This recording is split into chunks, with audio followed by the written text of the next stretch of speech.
I am a proud American when I see fellow Americans spring into action locally with a natural disaster.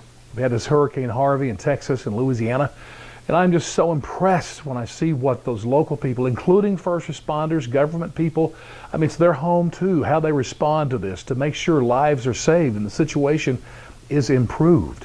But let me tell you what I don't see. I don't see any racism. Contrary to the left's opinion that we're all racist, there is no black man drowning that a white man's not going to save down there, or vice versa. And I'll tell you something else you will not see down there. You will not see the white supremacist crowd, okay? You will not see the other side, the Antifa protesters, these people that are bussed around all over the country to protest Donald Trump. They're not going to be there, okay? Which brings me to FEMA, the Federal Emergency Management Agency.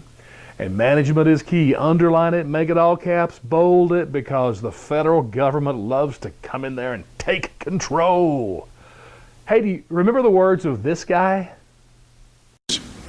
I think you all know that I've always felt the 9 most terrifying words in the English language are, "I'm from the government and I'm here to help." FEMA has a necessary place. Actually, the organization doesn't. We just need a few people. But it's not to take control and manage. Locals can do fine with that. Where the federal government should come into play is simply to provide resources when they are just short in a big disaster like this. They need a few people in Washington, you know, a couple of guys to make sure the requests are not fraud, a couple of people to write checks. That's it. You don't need thousands of employees. 365 days working for FEMA. When a disaster happens, bring a few people from Homeland, take care of that part of it, done. And let me tell you this, I am pumped and excited that my tax dollars, some of those would be used to help those people in Texas or wherever that the disaster may happen. But it's local people. It is just the volunteer force that will meet the needs. I give money to a Christian group who responds to every disaster in the country with drinking water and food. So they just bring trucks in by the zillions, whatever's necessary to meet the needs. If the need is so big, and it may be here, that they run out, they should request the federal government, and that's when a check should be written. And so they'll make sure that the food is purchased correctly and given out to where it's needed the most.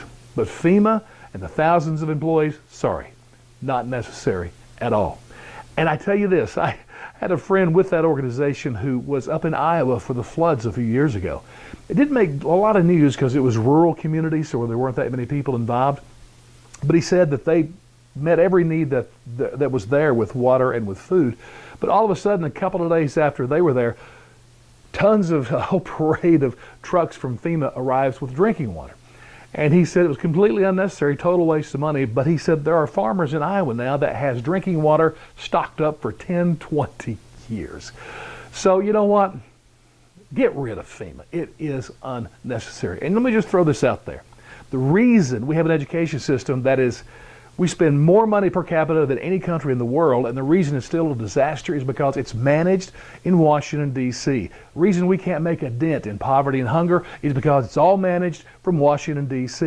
You know why we can't win a war anymore? Because it's all managed from Washington, D.C. So let's get in perspective here. It is the local people that's going to make the difference, and the federal government just needs to help out. Get rid of FEMA.